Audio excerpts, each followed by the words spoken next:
नमस्कार दोस्तों, स्वागत है आप सभी का आपके अपने ऐसे यूट्यूब चैनल पर। दोस्तों, आज हम एनसीईआरटी के तहत को आगे बढ़ाते हैं और हम एमपीपीएससी या फिर पब्लिक जितने भी एग्जामिनेशन हैं उनके अकॉर्डिंग हम पढ़ने जा रहे हैं मध्य प्रदेश के भूगोल को। किसको हम पढ़ने जा रहे हैं? मध्य प्रदेश के भूगोल को। तो इस मध्य प्रदेश के भूगोल के क्षेत्र में हम क्या क्या चीज़ें पढ़ेंगे वो हमको आज देखना है। मध्य प्रदेश का भूगोल, तो आज हम पढ़ेंगे मध्य प्रदेश का भूगोल। तो इस मध्य प्रदेश के भूगोल को पढ़ने से पहले मैं बता देना चाहता हूं कि जितने भी एमपीपीएससी के जो स्टूडेंट्स हैं वो न्यू सिलेबस के अकॉर्डिंग तैयारी कर रहे हैं, और न्यू सिलेबस के अकॉर्डिंग जो तैयारी कर रहे हैं वो ध्यान रखिएगा, जो सिलेबस में दिया है बस उस सिलेबस के अकॉर्डिंग आपको चलना है ताकि आपकी तैयारी प्रॉपर हो सके।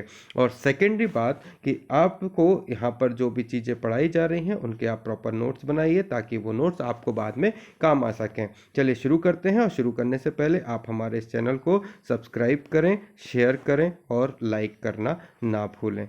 ठीक है, तो आगे बढ़ते हैं हमारे इस क्वेश्चन चैप्टर पे।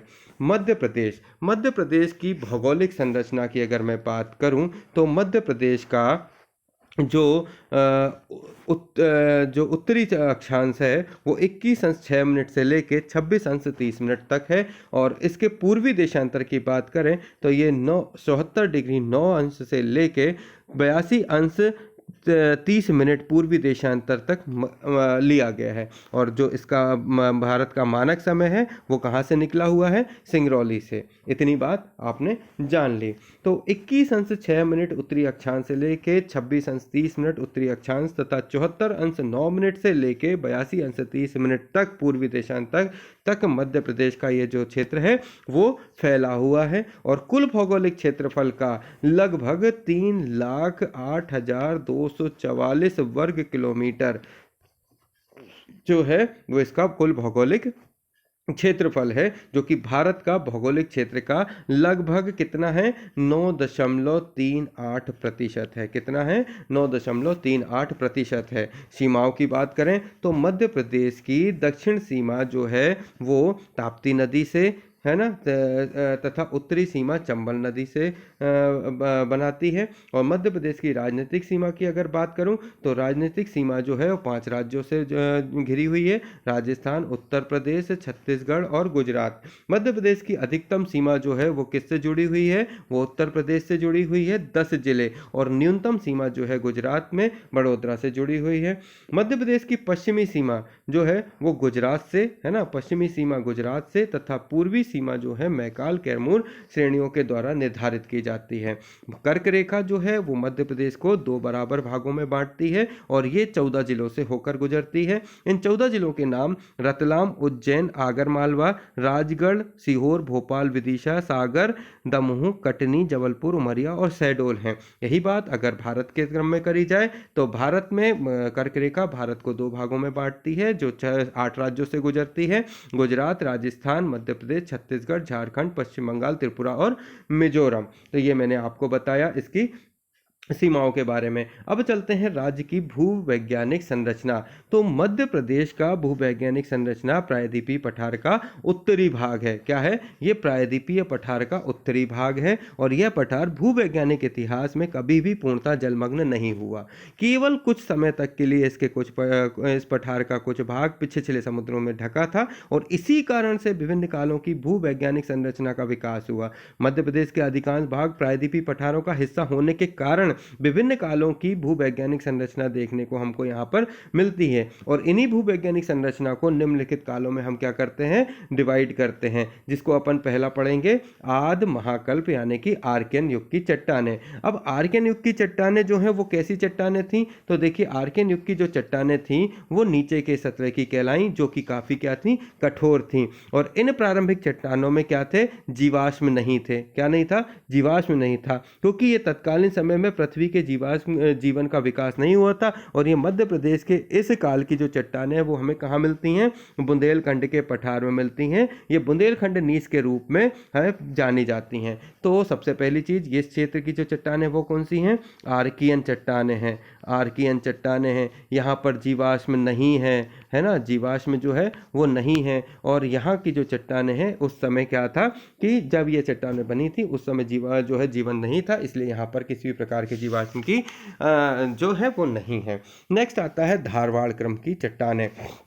धारवाड़ समूह की चट्टानें मुख्य रूप से जबलपुर, बालाघाट, छिंदवाड़ा जिलों में मिलती हैं। कहाँ पर मिलती हैं? तो ये जो धारवाड़ क्रम की चट्टानें हैं वो मिलेंगी आपको जबलपुर, है ना। कहाँ कहाँ मिलेंगी तो अपन देख लेते हैं इनको, कहाँ कहाँ मिलेंगी धारवाड़ क्रम की चट्टानें? जबलपुर, बालाघाट और छिंदवाड़ा, है ना। तो देखो ये रहा आपका जबलपुर, ये रहा बालाघाट और ये रहा छिंदवाड़ा।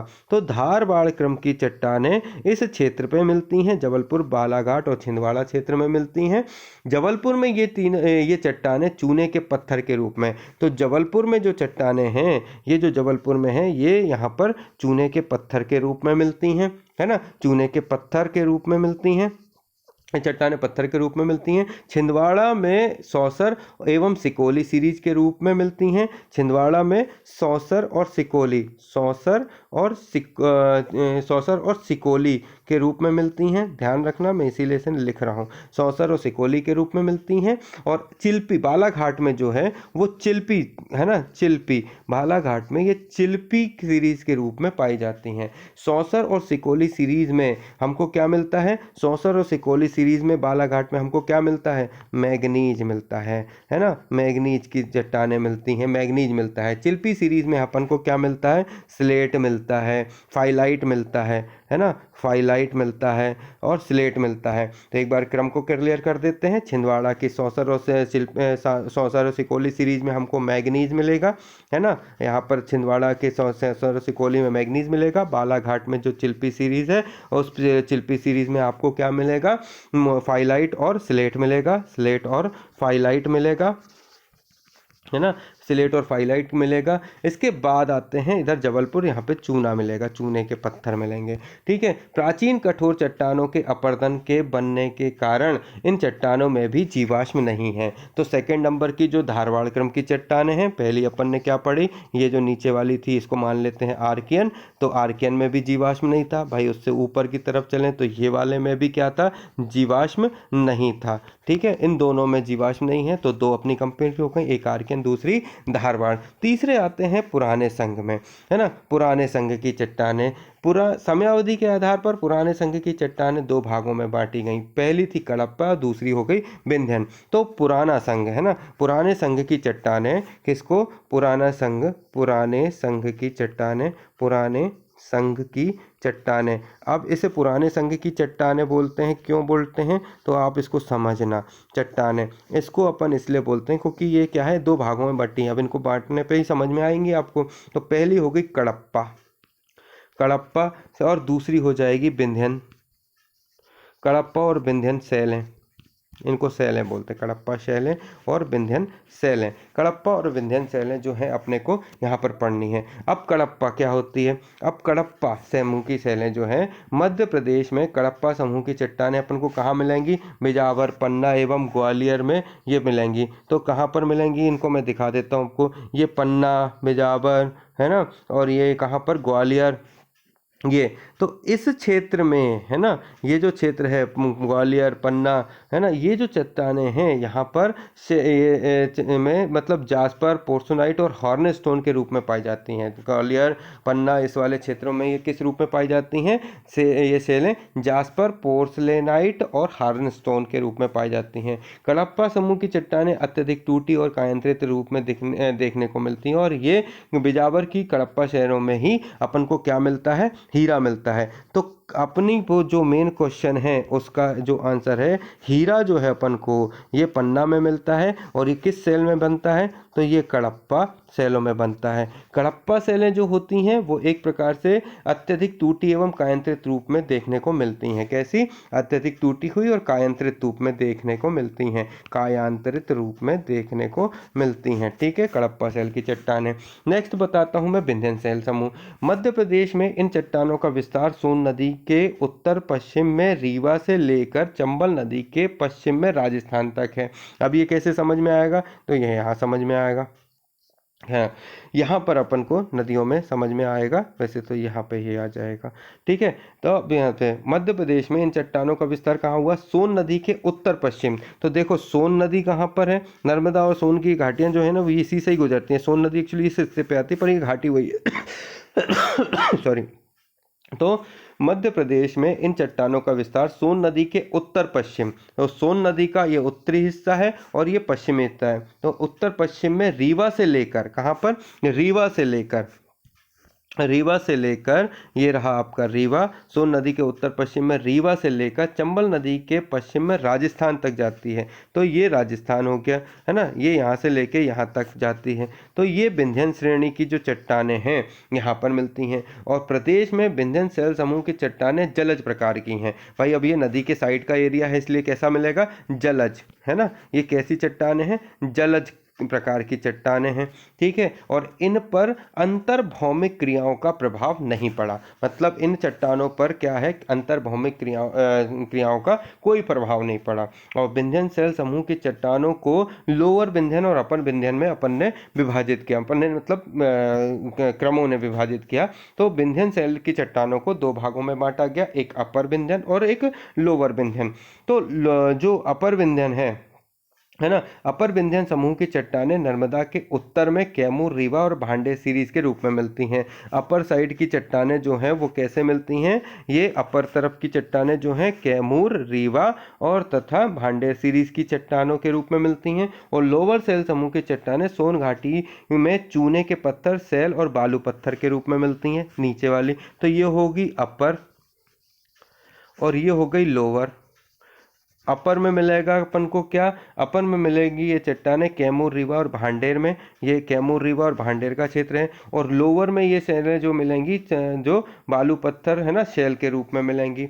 और अपर विंध्यन समूह की चट्टानों में अल्प मात्रा में छोटे जंतुओं और वनस्पतियों के अंश मिलते हैं। तो अपर साइड पर क्या है, छोटे जंतु और क्या होते हैं, वनस्पतियों के हमें अंश मिलते हैं। नेक्स्ट आते हैं आर्य समूह। आर्य समूह की चट्टानें जलज प्रकार की थीं। तो आर्य समूह की चट्टानें भी जलज प्रकार की थी और विंध्यन समूह की भी चट्टानें क्या थी, जलज प्रकार थी, क्योंकि उनको उत्पत्ति जलीय क्षेत्रों के अवसाद के निक्षेपण के कारण हुई, इसलिए हम इनसे जलज प्रकार की चट्टानें कहते हैं। और आर्य समूह की चट्टानें मध्य प्रदेश में गोंडवाना सेल समूह के रूप में पाई जाती हैं। तो आर्य समूह की चट्टानें जो है वो मध्य प्रदेश में किस रूप में पाई जाती हैं, गोंडवाना सेल समूह के रूप में पाई जाती हैं। अब ये गोंडवाना सेल समूह क्या होता है, अब इसे समझने। तो मध्य प्रदेश में गोंडवाना सेल समूह की चट्टानें सतपुड़ा एवं बुंदेलखंड के पठार पर मिलती हैं। तो ये सतपुड़ा का पठार क्या होगा, ये वाला सतपुड़ा वाला पठार कहलाएगा, और ये जो है ये बुंदेलखंड का पठार कहलाएगा। तो गोंडवाना सेलें जो हैं वो इस क्षेत्र में फैली हैं, नीचे का हिस्सा भी आएगा, लेकिन मध्य प्रदेश की बात कर रहे हैं तो अपन इसी क्षेत्र पर चलते हैं।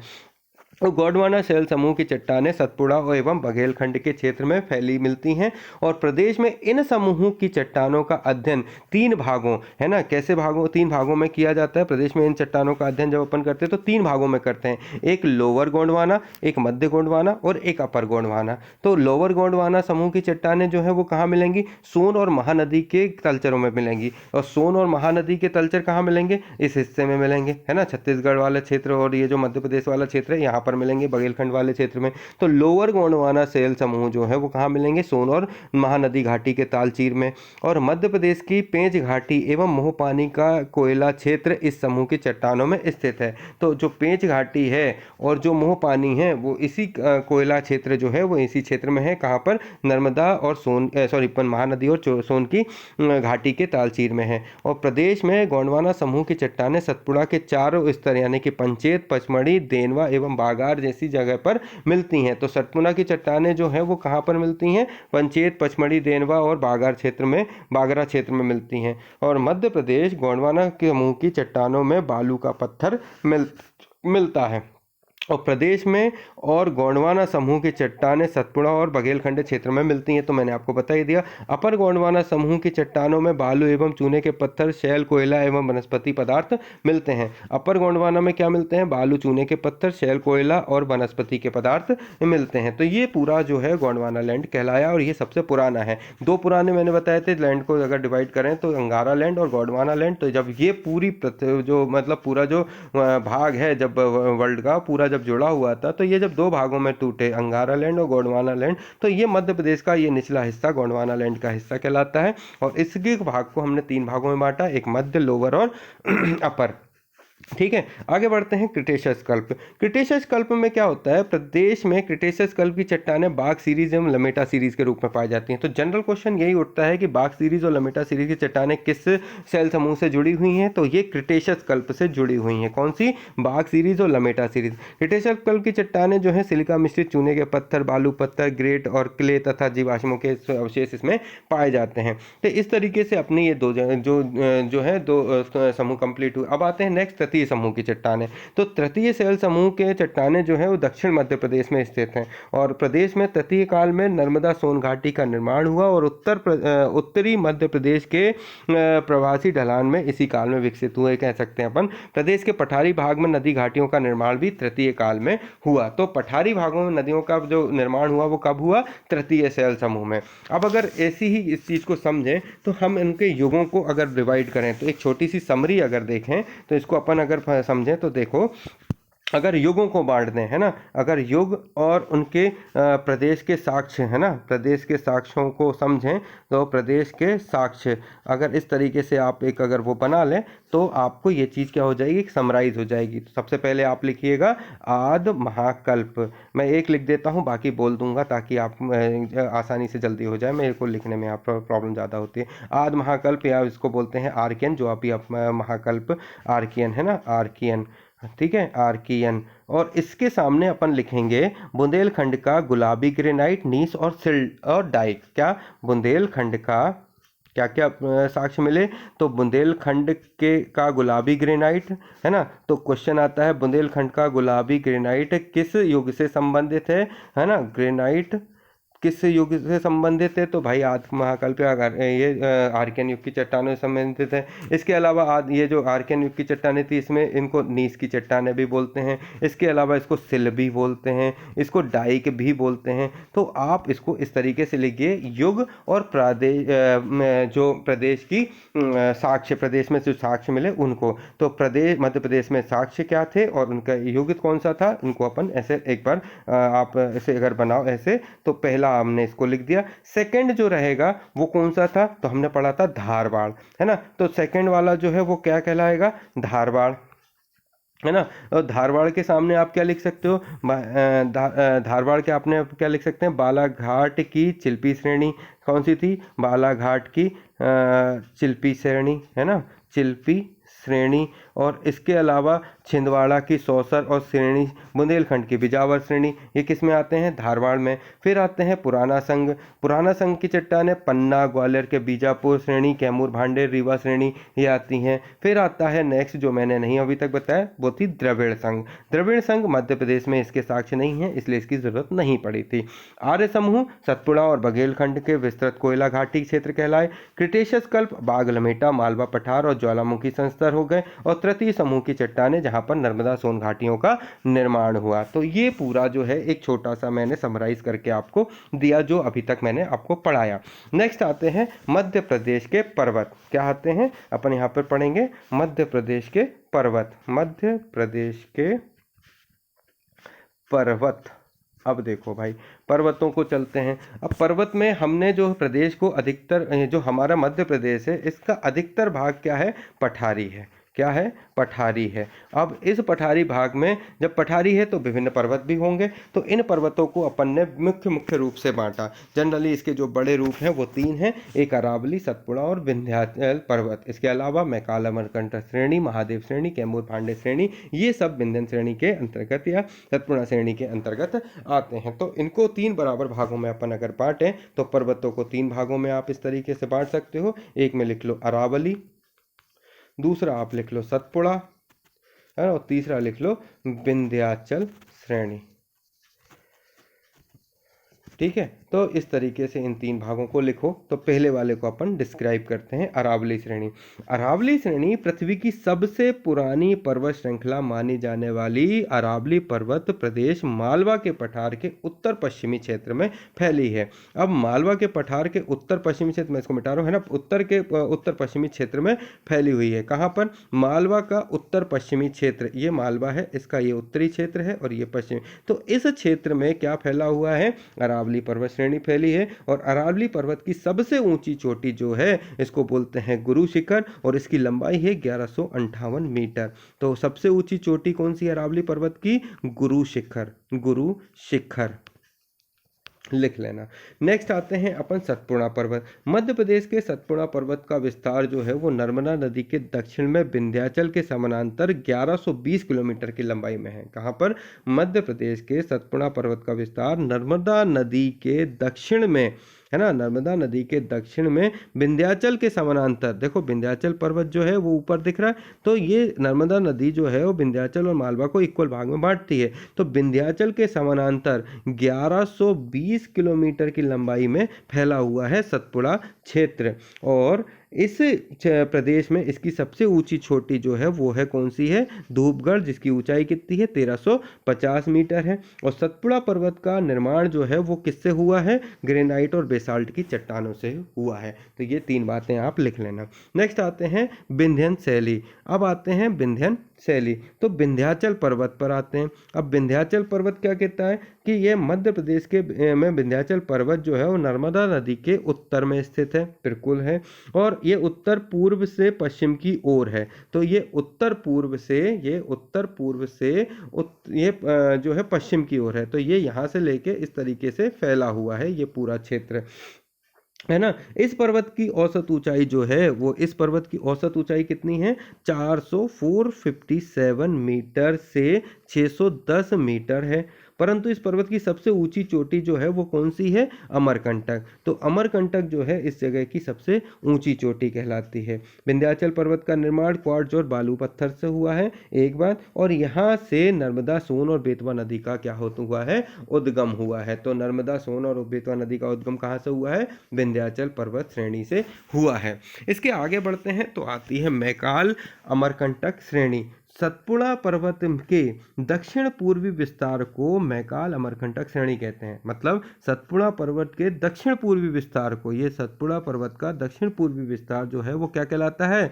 वो कहलाता है मैकाल अमरकंटक श्रेणी। और मैकाल अमरकंटक श्रेणी का निर्माण बलुआ पत्थर, क्वार्ट्ज आदि चट्टानों से हुआ है। और इस श्रेणी में प्रदेश का विस्तार जो है वो कहाँ से कहाँ तक हुआ है? शहडोल, मंडला और डिंडोरी, ये वाले क्षेत्रों में क्या हुआ है? इसका विस्तार हुआ है। तो अब शहडोल देखो, ये रहा आपका शहडोल, ये रहा आपका मंडला और ये रहा आपका डिंडोरी। तो ये जो क्षेत्र है यहाँ पर आपका मैकाल अमरकंटक की श्रेणी कहलाती है। महादेव श्रेणी।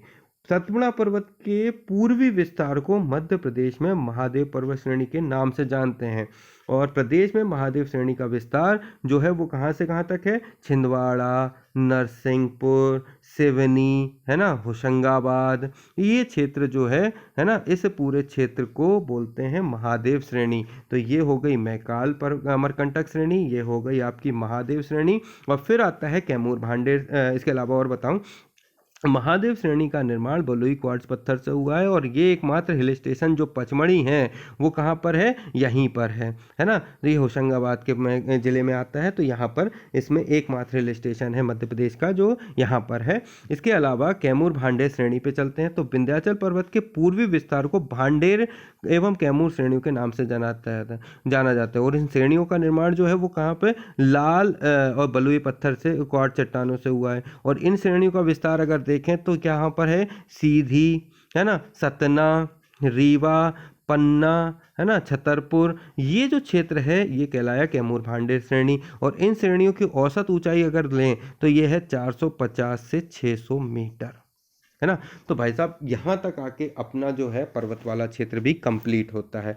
अब अगर इनके पूरे क्षेत्र को डिस्क्राइब करूँ, है ना, तो डिस्क्राइब करने में मैं आपको छोटी सी एक समरी बना के बताता हूँ। इसको आप चाहो तो लिख सकते हो रोक कर, है ना। तो इसको अगर आप हेडिंग डालो तो ये कहला जाएगा टोटल ओवरऑल, है ना। तो भौतिक स्वरूप डाल लो, भौतिक स्वरूप, है ना, एमपी का भौतिक स्वरूप, एमपी का भौतिक स्वरूप। अब इसमें क्या है, जैसे ये जो हो जाएगा क्षेत्र, है ना, उसके बाद आ जाएगा क्षेत्रफल, है ना, फिर इसमें मिट्टी कैसी मिलती है, नदियाँ कहाँ से कौन सी निकलती हैं, तापमान कितना है, वर्षा कितनी होती है और किस जिले में आता है। इतनी चीज़ें अगर आप एक साथ लिख लो और याद कर लो तो आपका एक नंबर पक्का है।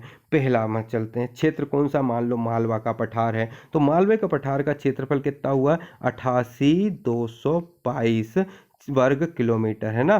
तो वर्ग किलोमीटर हो गया। उसके बाद आते हैं इस क्षेत्रफल का जो टोटल मध्य प्रदेश का लगभग हिस्सा जो है वो सबसे ज़्यादा है, तो ये कितना है, लगभग 28.62% है। अब मिट्टी कैसी मिलेगी, तो अब देखो मालवा के क्षेत्र में मिट्टी पूरी जो है वो काली है, गहरी काली। और नदियाँ जो है यहाँ से निकलती हैं, माही, चंबल, काली, सिंध और पार्वती, बेतवा, ऐसी नदियाँ जो है यहाँ से निकलती हैं। टेम्परेचर ऑलमोस्ट 10 to 40 डिग्री रहता है सेंटीग्रेड। वर्षा जो है वो यहाँ पर 75 से 125 सेंटीमीटर होती है। और जिले जो हैं वो भोपाल, धार, गुना, रतलाम, झाबुआ, मंदसौर, राजगढ़, उज्जैन, इंदौर, देवास, सीहोर, शाजापुर, विदिशा, रायसेन और सागर आते हैं। ये बात मैंने आपको बताई, रोक कर लिख लेना, ये बहुत इंपॉर्टेंट है आपके लिए। दूसरा, मध्य प्रदेश का पठार, सेकंड नंबर पे आ जाओ तो आ जाएंगे क्या, मध्य प्रदेश का पठार। अब मध्य प्रदेश के पठार का क्षेत्रफल कितना है, तो वो आप लिख लो 32896, 32,896 वर्ग किलोमीटर, जो लगभग 10.7% है ना। और यहाँ की मिट्टी जो है जलोढ़ मिट्टी है। नदियाँ जो है यहाँ से चंबल, सिंध, क्वारी, पार्वती और कूनो निकलती हैं। तापमान 15 से 40 डिग्री रहता है और वर्षा 25 से 75 सेंटीमीटर होती है। जिले जो मध्य भारत का पठार में आते हैं तो वो भिंड, मुरैना, श्योपुर, ग्वालियर, शिवपुरी, गुना और नीमच आते हैं। नेक्स्ट आता है बुंदेलखंड का पठार, है ना। मैं इसको सीधे इस पे ले लेता हूँ, बताने में आसान हो जाएगा, आपको समझने में आसान हो जाएगा। नेक्स्ट आता है बुंदेलखंड का पठार। तो बुंदेलखंड का पठार जो है वहाँ पर ये 23.733, मतलब 23,700, एक मिनट, 23,733 किलोमीटर, मतलब 7.7% कुछ है ना। और काली, लाल और बलुई दोमट मिट्टी यहाँ पर पाई जाती है। सिंध, बेतवा, पहुज, धसान, केन, ये जो यहाँ की नदियाँ हैं। और 10 से 42 डिग्री इसका टेम्परेचर है, 75 से 125, है ना, यहाँ का जो पानी वर्षा होती है। दतिया, छतरपुर, टीकमगढ़, शिवपुरी, ग्वालियर, भिंड जो है उसके क्षेत्र में आते हैं जिले। विंध्य कगारी प्रदेश यानी रीवा, पन्ना का पठार, इस क्षेत्र की अब बात करते हैं। तो ये जो क्षेत्रफल है 31,954 वर्ग किलोमीटर है। और ये लगभग 10.37% कह सकते हैं, 10.37% है इसका क्षेत्र। और लाल काली या लाल पीली मिट्टी यहाँ मिलती है। टोन्स, केन, सोनार, बहुटी नदी मिलती है। तापमान लगभग 8 से 42 होता है। 75 से 125 वर्षा होती है। रीवा, सतना, पन्ना, दमोह, सागर ये जो है इस क्षेत्र में आते हैं। नेक्स्ट है नर्मदा सोन घाटी, ये नीचे वाला बीच वाला हिस्सा, नर्मदा सोन घाटी, है ना। नर्मदा सोन घाटी का लगभग क्षेत्र है 86,000 वर्ग किलोमीटर, जो लगभग 26% आता है, मतलब सबसे ज़्यादा मालवा, उसके बाद सोन नदी, नर्मदा सोन नदी का क्षेत्र है। यहाँ गहरी काली मिट्टी मिलती है। नर्मदा सोन का नदियाँ हैं यहाँ से निकलती हैं। और 10 से 40 डिग्री टेम्परेचर ऑलमोस्ट रहता है। 70 से 140 सेंटीमीटर वर्षा होती है। और जो क्षेत्र आते हैं वो शहडोल, बड़वानी, मंडला, डिंडोरी, जबलपुर, नरसिंहपुर, होशंगाबाद, रायसेन, हरदा, खंडवा, खरगोन, धार, सीहोर और देवास आता है। सतपुड़ा मैकाल श्रेणी, ये जो क्षेत्र है इसका लगभग 34,000 वर्ग किलोमीटर है। और 11% तक इसका क्षेत्रफल माना जाता है। मध्य प्रदेश के क्रम में काली गहरी मिट्टी आती है। तवा, बेतवा, जोहिला, नर्मदा, ताप्ती, शक्कर और हिरण नदी जो है यहाँ की नदियाँ हैं। और 18 से 30 डिग्री का टेम्परेचर इस जगह का रहता है। और 65 से 150 सेंटीमीटर तक लगभग यहाँ वर्षा होती है। खंडवा, खरगोन, बड़वानी, बैतूल, बालाघाट, छिंदवाड़ा, सिवनी, ये क्षेत्र जो हैं इस जिले में आते हैं। ये जिले जो है इस क्षेत्र में आते हैं। बघेलखंड का पठार, जिसे पूर्वी पठार कहते हैं, इसका 26,000 वर्ग किलोमीटर क्षेत्र है, लगभग 7%, है ना। बघेलखंड का पठार जो है वो कितना है, लगभग 7% है। और यहाँ काली, लाल, बलुई और दोमट मिट्टी है। सोन, जोहिला, गोपद, बनास नदी यहाँ से निकलती है। 18 से लेकर 35 डिग्री तक का लगभग टेम्परेचर है और 65 से 150 सेंटीमीटर तक यहाँ वर्षा होती है। सीधी, शहडोल, उमरिया, जबलपुर जो है वो यहाँ का क्षेत्र है। तो यहाँ तक के क्षेत्र में मैंने 3 चीज़ें आपको कंप्लीट करवाई। एक तो भौतिक प्रदेश का मैंने आपको समरी बनवा दी, भूवैज्ञानिक संरचना बनवा दी, पर्वत पढ़ा दिए, जितनी चट्टानें थी उनको पढ़ा दिया। नेक्स्ट जो रहेगी वो जलवायु पढ़ाऊंगा नेक्स्ट वाले चैप्टर में। तो इन सभी चीज़ों के साथ आप हमारे साथ जुड़े रहिए। इन्हीं क्रम को मैं लगातार बनाए रहूँगा। एनसीईआरटी का तारतम्य लगातार जारी रहेगा। ज़्यादा से ज़्यादा शेयर करिए, सब्सक्राइब करिए और हमारे साथ जुड़े रहने के लिए बहुत बहुत धन्यवाद। नई चीज़ों के साथ, नए पाठ्यक्रम के साथ और आता रहूँगा। तब तक के लिए लेता हूँ इजाज़त। जय हिंद, जय भारत। थैंक यू दोस्तों।